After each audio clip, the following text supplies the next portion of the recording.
Hey guys, I just want to make this quick video and show you how I mounted the antennas on the Eachine Wizard 220 for the FS-IA6b receiver from FlySky. I think that's the one that comes with the ready-to-fly version of the Wizard as well. So hopefully this will help you.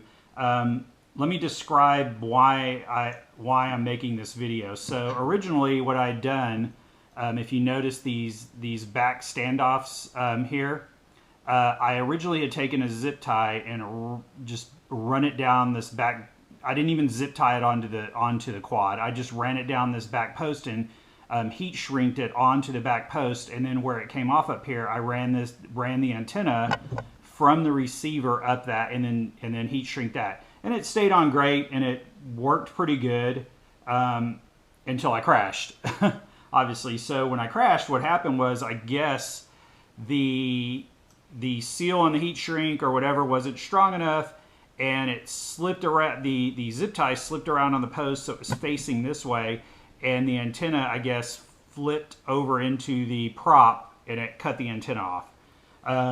So I didn't want to have to keep buying either new receivers or new antennas. I think these are all soldered on. I'm inside here, so I didn't want to have to keep buying those. So now I'm in search of a better way to mount these antennas.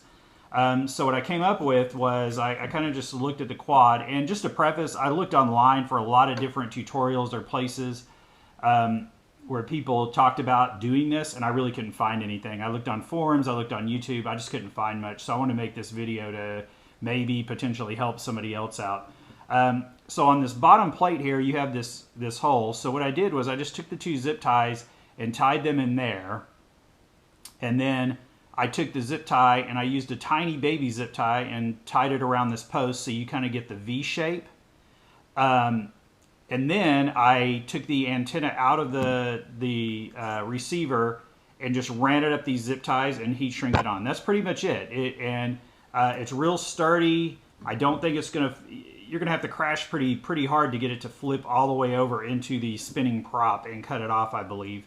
I'm sure it could happen, but it seems to be on there pretty good.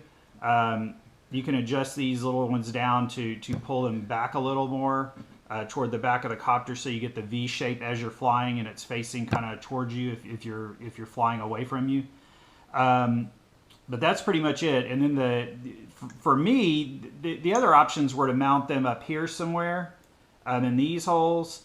But the problem is this antenna with the black part of the antenna that comes with these FS-IA6b controllers, they aren't the little whiskers. They have like a already heat shrink over it or something, and it won't fit through any of these holes here. It might fit through here, but then I can't put a longer battery on. I have to use a real short battery, or it's gonna run into them here.